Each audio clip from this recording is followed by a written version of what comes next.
2024 আৰু 25 বৰ্ষৰ বাজেটৰ ওপৰত ডিছকাশ্যন হয়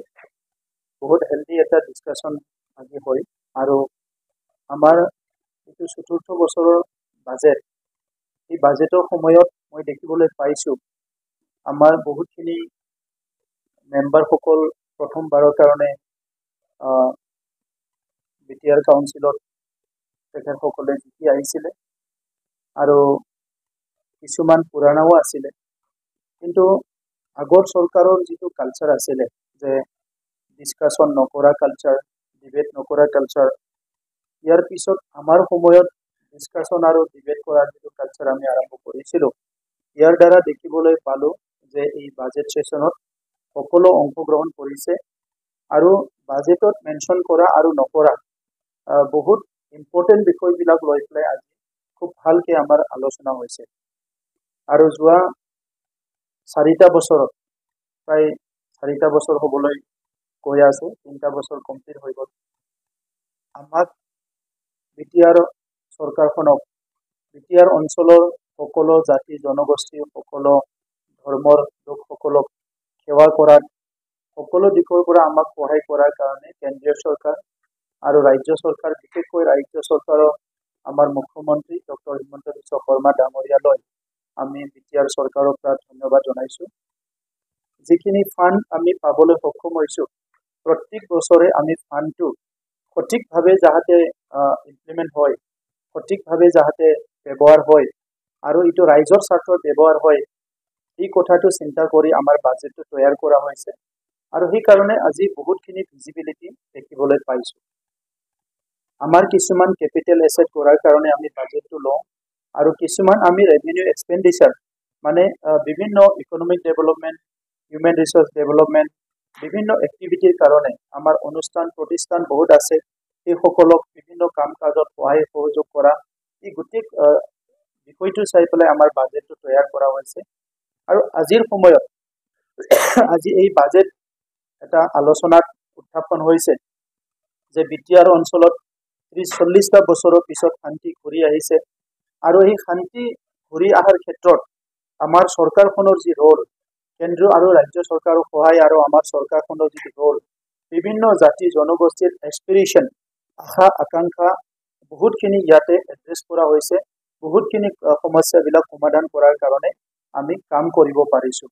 বিটিএফৰ সময়ত আমি দেখিছিলোঁ যে তেখেতসকলে অকল মানে কিছুমান ইনফ্ৰাষ্ট্ৰাকচাৰ বনাইছিলে যি ইনফ্ৰাষ্ট্ৰাকচাৰৰ কি ইউজ কৰিব ইয়াৰো কোনো সঠিক তাত মানে ডিচিশ্যন নাছিলে যাৰ কাৰণে আপুনি দেখিবলৈ পাব বহুত ঠাইত হাফ ডান অৰ্ধনিৰ্মিত ইনফ্ৰাষ্ট্ৰাকচাৰ পৰি আছে কিয় এই নিৰ্মাণ কৰা হৈছিলে কি কাৰণত কেনেকৈ এইটো ব্যৱহাৰ কৰিব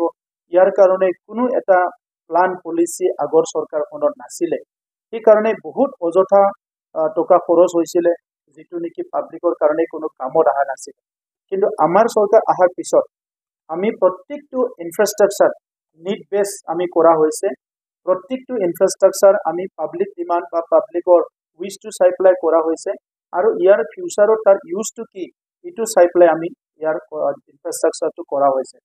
বিশেষকৈ আমি প্ৰায় 1000 মান স্কুল এতিয়া ৰিন'ভেশ্যন আৰু 100তকৈ বেছি নতুন স্কুল নিৰ্মাণ কৰিছোঁ এইটো আমাৰ শিক্ষাটো আগবাঢ়ি নিয়াৰ কাৰণে এতিয়া আমি 40টা সমষ্টিত 40টা অডিটৰিয়াম নিৰ্মাণ কৰি আছোঁ কাৰণ বিটিআৰ অঞ্চলটো পিছপৰা অঞ্চল বুলি সেই ইনফ্ৰাষ্ট্ৰাকচাৰবিলাক নাছিলে আৰু আগৰ চৰকাৰে কোনো প্ৰয়োজন বোধ কৰা নাছিলে যে তাত কমিউনিটি বা সমাজখনক মেল মিটিং কৰিবলৈ আলোচনা বিলোচনা কৰিবলৈ তাত যে এটা জেগা লাগে এই কথাটো তেখেতসকলে কোনোদিন চিন্তা কৰা নাছিলে সেইকাৰণে আমি 40টা সমষ্টিত আজি 40টা আমাৰ সুজিত নাৰ্জাৰী আমাৰ প্ৰথম শ্বহীদ সুজিত নাৰ্জাৰী নামত আমি অডিটৰিয়াম নিৰ্মাণ কৰি আছোঁ আৰু কিছু মাহৰ পিছত এই অডিটৰিয়ামবিলাক নিৰ্মাণ কৰাটো সম্পূৰ্ণ হৈ যাব আমি 40টা সমষ্টিত যিহেতু আমাৰ অঞ্চলত অৰ্থনৈতিক উন্নয়নত মহিলাসকলৰ ডাঙৰ যোগদান আছে গতিকে মহিলাসকলে মাৰ্কেটত বিভিন্ন কিনা বেচা কামবিলাক তেখেতসকলে কৰে চব্জিৰ পৰা কাপোৰৰ পৰা আদি কৰি গতিকে আমি 40খন মহিলা মাৰ্কেট আমাৰ ফাণ্ড আৰু নাবাৰ্ডৰ ফাণ্ড লগ লাগি 40টা মহিলা মাৰ্কেট নিৰ্মাণৰ কাম আমাৰ চলি আছে ইয়াৰ লগতে এইবিলাক আমাৰ নিড বেছ ইনফ্ৰাষ্ট্ৰাকচাৰ আমি 420টা ডিচিডিচিত 420টা নলেজ চেণ্টাৰ বনাবলৈ গৈ আছো। ইয়াৰে 200টা নিৰ্মাণৰ কাম চলি আছে। এই নলেজ চেণ্টাৰত প্ৰত্যেক ভিচিডিচিত ইয়াত ৱাইফাই থাকিব, ইণ্টাৰনেট যোগাযোগ থাকিব, তাত 1000 কিতাপ থাকিব আৰু 40ৰ পৰা 60জন মানুহ বহি অনলাইন যোগেদি বিভিন্ন ট্ৰেইনিং লোৱা, বিভিন্ন ইনফৰমেশ্যন, বিভিন্ন নলেজ, বিভিন্ন অনলাইন মেল মিটিং বিলাক গাঁৱৰ পৰাই ডাইৰেক্ট কৰিব পাৰিব। এই ইনফ্ৰাষ্ট্ৰাকচাৰ হয়তো বহুত ৰাজ্যতে নহ'বও পাৰে, কিন্তু আমি এতিয়া কাউন্সিলত এইটো আৰম্ভ কৰিছো। অসমত আৰু ভাৰতত বিভিন্ন অঞ্চলবিলাকত গৰমটো বহুত বাঢ়িছে। এতিয়াও দিল্লীত আমাৰ যিসকল চিনাকি আছে কৈ আছে যে সৰ্ব সময়ৰ এটা হটেষ্ট বা মানে বছৰ হিচাপে এই বছৰত বহুত হিটটো বাঢ়িছে। আমাৰ অঞ্চলতো হঠাৎ 2 মাহমান আগৰ পৰা আমি গম পাইছো কিছুমান অঞ্চলত খোৱা পানীৰ যথেষ্ট ক্ৰাইচিছ আহিছে, ৱাটাৰ লেভেলতো তলত গুচি গৈছে। সেইকাৰণে বড়োলেণ্ড গ্ৰীণ মিছন নাম দি পেলাই 3টা কাম আমি কৰিবলৈ হাতত লৈছো। ইয়াত আমাৰ ফৰেষ্ট ডিপাৰ্টমেণ্ট,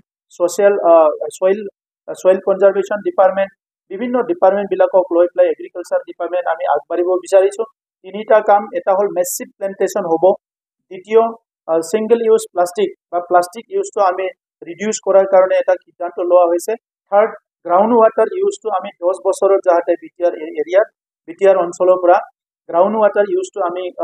শেষ কৰিব পাৰোঁ বা বন্ধ কৰিব পাৰোঁ, ইয়াৰ কাৰণে এটা ৰিচাৰ্চ আৰু কাম আমি আগবঢ়াইছো থ্ৰু গ্ৰীণ বড়োলেণ্ড মিছন।